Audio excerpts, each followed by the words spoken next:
आदिवासी दिवस हम क्यों मना रहे हैं? ये हमारी जन जागरण तो चल ही रहा है काफी टाइम से, उससे पहले ही ये विश्व आदिवासी दिवस हम मनाते आ रहे हैं।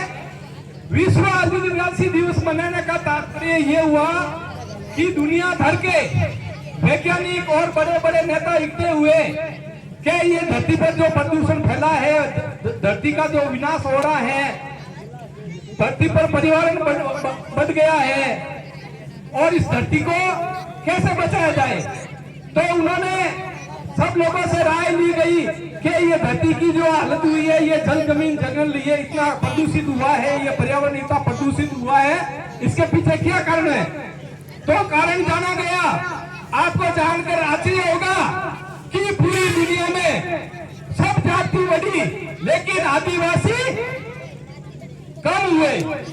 10% पूरी दुनिया में आदिवासी कम हुए।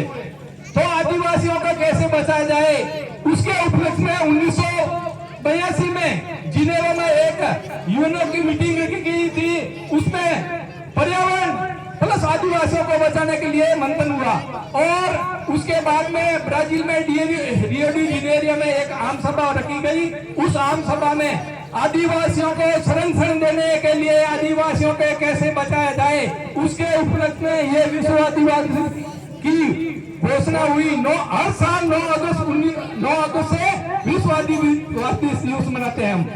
तो 9 अगस्त 1982 को विश्व आदिवासी दिवस मनाने की घोषणा हुई और तब से और विश्व आदिवासी दिवस 1995 से मनाना शुरू किया गया पूरी दुनिया में। ये ऐसा प्यार है आदिवासियों का जो पूरी दुनिया के 210 लोग मनाते हैं और पूरी दुनिया में छुट्टी रहती है उस दिन। शायद आपको जानकर आश्चर्य होगा, ये विश्व 9 अगस्त विश्व आदिवासी दिवस के दिन पूरी दुनिया के देशों में ये दिवस मनाने के लिए छुट्टी रहती है। और आदिवासियों को संरक्षण देने और आदिवासियों को बचाने के लिए ये योजना लाई गई और यूएनओ द्वारा हर देशों को निर्देशित किया जाता है कि अपने अपने देश में आदिवासियों को बचाया जाए।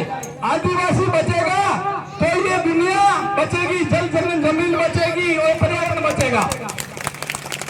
तो पूरी दुनिया में आज आदिवासियों को बचाने के लिए कार्य योजनाएं चलाई, हर सरकार के द्वारा कार्य योजना चलाई जाती है और वहाँ केंद्र की जहाँ भी केंद्र की सरकारें होती हैं उनको यूएनओ द्वारा निर्देशित किया जाता है कि आप आदिवासियों को संरक्षण दिया जाए, आदिवासियों को बचाया जाए।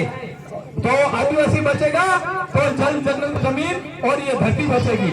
मैं इतना ही कहूंगा, ज्यादा नहीं कहूंगा। पूर्व वक्ताओं ने शिक्षा के बारे में बहुत सारी कई बातें बताई, आप सब लोगों को आप इस पे मनन करेंगे। और लास्ट में एक बात मैं भी आप सब जन समूह को बताना चाहूंगा कि अगर इंसानियत बचानी है, आपको थोड़ा आगे बढ़ना है, तो आपको अपने खान पान पर भी जरूर ध्यान देना पड़ेगा। खान पान पर ध्यान देना पड़ेगा। मेरा इशारा आप समझ गए होंगे, आदिवासी बहुत अच्छी तरह से समझते हैं। और उसके लिए मैं बता दूं आपको कि मेरे परिवार में जब से मैं पैदा हुआ हूँ, मैंने देखा कि मेरे घर में मीट मछली अंडा दारू वारू कुछ भी नहीं चलता है।